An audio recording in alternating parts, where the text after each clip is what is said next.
All right, welcome to the Robert Show. I'm here in Shift in Bangalore, and I'm super excited to be here with Govind, who's the VP of Marketing Portfolio. Right? Yeah, indeed. I've had heard your talk, and it was amazing to hear. Thank you. You mentioned about quite a lot of things about even Cloud Rewind. I'm kind of curious to learn more about that.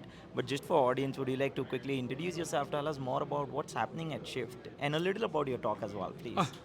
sure. So I am Govind Rangasamy, founder and CEO of Appranix. That was the company that was acquired by Commvault about 10 Yep. months ago. Yeah. After that, we are doing the marketing. Uh, what we are doing here is to educate customers, Yep. going beyond just the backup, restore, recovery into rebuild world. So that's the topic that we have been Yep. saying for a long time, Yep. as well as, to do that, cloud is the best place to do.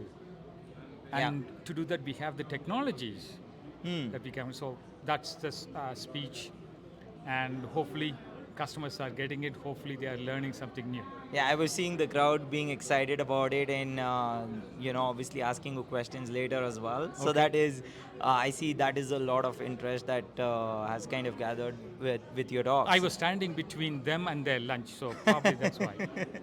That's awesome. Also, you mentioned about recovery as code. Can you throw some light on that as well? I'm pretty sure our audience would love to know a little about that as well. Sure.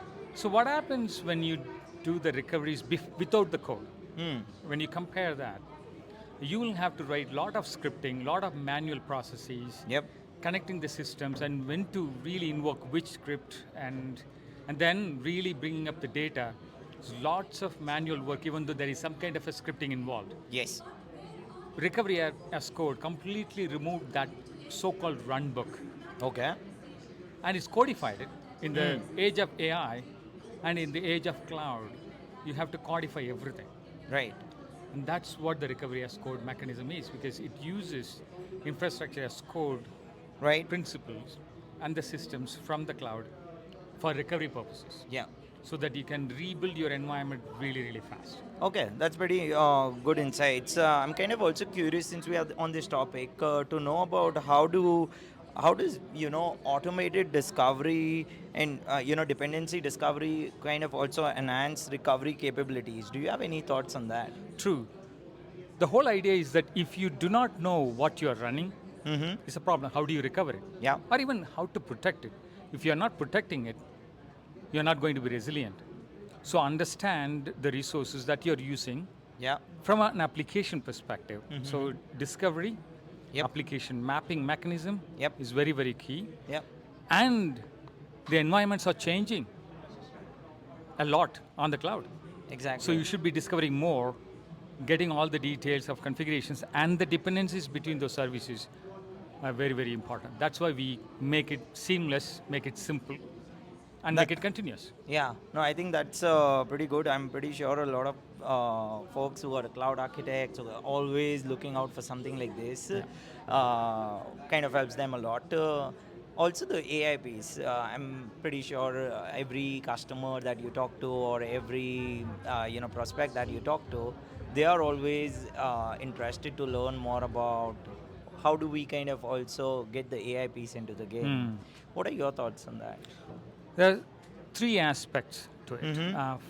From what we are seeing in the market from the resiliency perspective. One is, like I talked on the presentation, Yes. the AI systems are helping the developers to write code faster, better, Exactly. and they are making those changes to the environment faster as well. Yep. SREs are making the changes. Hmm. That is one aspect. Second, on the recovery side, on the resiliency side, you got to have a level of mechanism using AI. Mhm. Otherwise, the system will not continuously learn. Yeah. So while doing the continuous discovery and dependency mapping, something is learning, a system is learning like Cloud Very Rewind, important. Yeah. right? And the third thing is that your security aspect, and those systems are getting affected. In fact, the attacks are going to come in through the AI because Yeah. of AI. Yeah. And we need to have an equivalent AI on our side to be able to respond to it. Yeah.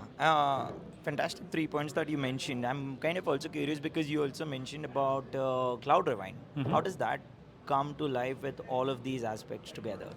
We looked at for a very long time when we started the company almost like 8 years ago. Yeah. Cloud was just coming up. Resilience as a keyword was just popping up, and all of that. And nowadays, the number of environments that we see on the cloud has tremendously changed. Yeah, for sure. What was missing is that the recovery. And customers that were going to the cloud completely misunderstood the fact that just because they go to the cloud, Yep. they have the recovery systems already in place. That is not true. So resiliency is not provided automatically by the cloud providers. You will have to really do it yourself, or you can buy something True. like Cloud Rewind. True. Any additional things that you would like to share from the session that you have had? Any key takeaways? What are enterprise leaders thinking about something like cloud rewind? What do you feel that okay, in next 6 to 12 months, this is what we're gonna see as well? What we are going to see, I believe, is organizations doing a lot more testing. Right. They are not doing testing at all. When you go around and look at, or even ask questions, when did you do the test last time? They all want to achieve resilience, but the number of tests are missing. Missing. So hopefully, we made a change here to encourage those customers to go and do more testing. Yeah. Right? Which means that after 6 months or 12 months, instead of doing one test every year, Yeah. we might see 4 tests a year, right? Or even 6 tests or 12 tests a year. That's where we want to get to. Do you also think this will also help them scale very quickly once the testing kind of is done? It helps you to scale. Absolutely. Yeah. 'Cause if you're able to do the testing automatically, the next thing is that you want to roll out the same mechanism to other applications as well. Yeah, So that's exactly. very, very key, and we want to see more of that happening. That's fantastic, Govind. One more quick question for you. I'm pretty sure our audience would love to reach out to you as well, learn more about the things that you're doing, but just follow you as well. Which is the best place for them to do that? LinkedIn, any other social platform? I use only LinkedIn, Okay, so awesome. that's the best place for us to connect. Fantastic. This was such a insightful conversation, Govind, and all the great work that you've been doing is fantastic for the community. So thanks once again for visiting the Ravit Show. It was such a pleasure chatting with you. Wonderful, Ravi. Thank you very much. Thank you everyone for joining us today. Thank you.